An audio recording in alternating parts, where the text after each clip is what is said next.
To the United States now, where a pre-trial hearing against alleged WikiLeaks stalker Bradley Manning has just wrapped up.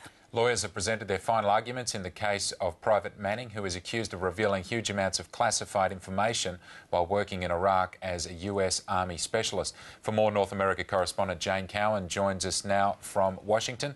And Jane, what was said in those closing arguments today?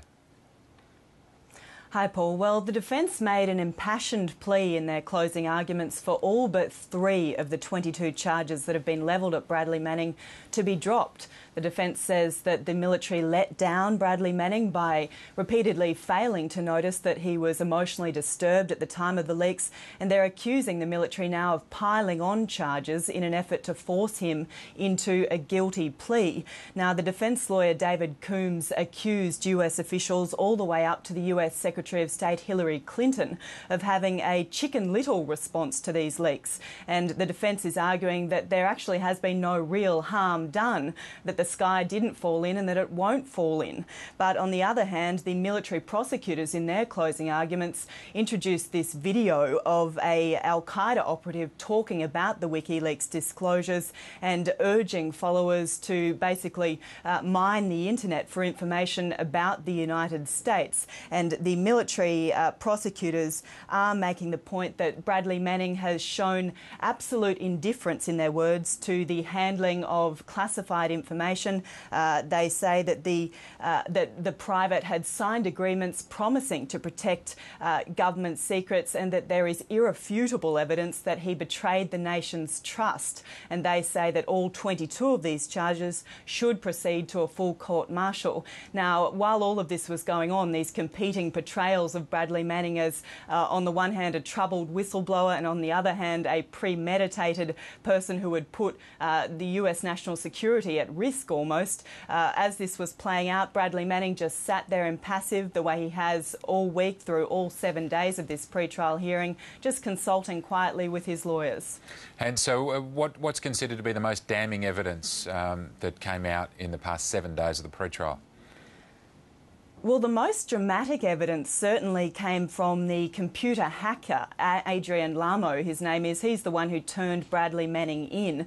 And the pair had to eyeball each other in the military courtroom at Fort Meade this week. And he went on, Adrian Lamo, to give evidence that Bradley Manning had talked to him about his dealings with someone that Bradley Manning apparently described as a crazy white-haired Aussie. The military also has this evidence of the chat logs between the WikiLeaks founder Julian Assange and Bradley Manning, showing that the two were in communication. One of them even shows that they were talking electronically as Bradley Manning was uploading these classified documents about the security assessments of detainees at Guantanamo Bay. And Bradley Manning is seen to say, "I'm throwing everything I've got at you now." And Julian Assange responds, "OK, great." So it's all part of this trail of incriminating digital footprints, really, that the military has. So things don't look particularly good for Bradley Manning. And so was there anything positive said about him, anything in his favour, or was it more that the defence was running, as you call it, the Chicken Little defence? Well, there hasn't necessarily been anything good for the defence this week. Analysts say that it hasn't been a good pre-trial hearing for them. The defence isn't necessarily even challenging the fact that Bradley Manning did what he's accused of doing. They're more trying to lay out a case for why he did it in an effort to kind of mitigate any eventual sentence he might receive. So they're kind of running this dual-track defence where they're saying, A, the leaks didn't do any real damage, and B, it's all the military's own fault anyway, because it failed to notice the warning signs that Bradley Manning was disturbed, that he was struggling with gender identity issues, with being gay in a military that at the time was still operating under this don't ask, don't tell policy that banned gay soldiers from openly serving.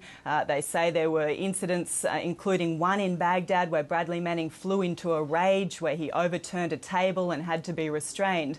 The argument being that the military should have revoked his security clearance and given him the help he needed long before he ever had the chance to leak anything. On the positive side, Paul, there is some speculation that the most serious charge of aiding the enemy might end up being dropped. Analysts seem to think think that it's a bit of a stretch to equate leaking to WikiLeaks with aiding the enemy. So, Jane, what does happen now then? Is there a break before we work out what the final charges are? What happens to Manning? And also, what bearing does the case have on the pursuit or the possible pursuit of Julian Assange? Yeah, that's right. I mean, Julian Assange and WikiLeaks has been kind of haunting these proceedings from the start. And remember, lawyers for Assange right at the start of this process 7 days ago did apply to have access to these proceedings.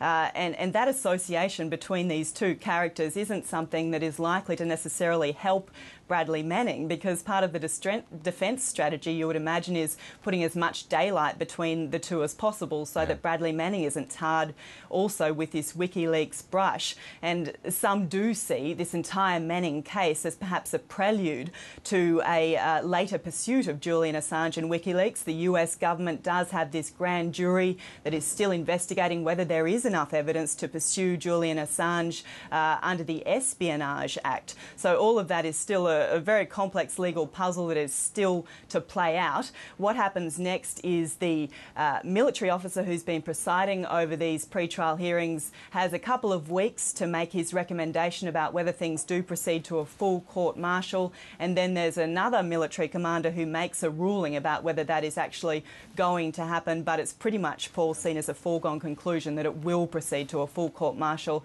and that's expected to happen perhaps at some stage next year. In the meantime, Bradley Manning will still be held by the military in Kansas, and if he is eventually convicted, of course, he is facing the prospect of a lengthy time behind bars. Even if the military only pursues these 3 charges the defence says should stand, they alone would amount to the prospect of 30 years behind bars.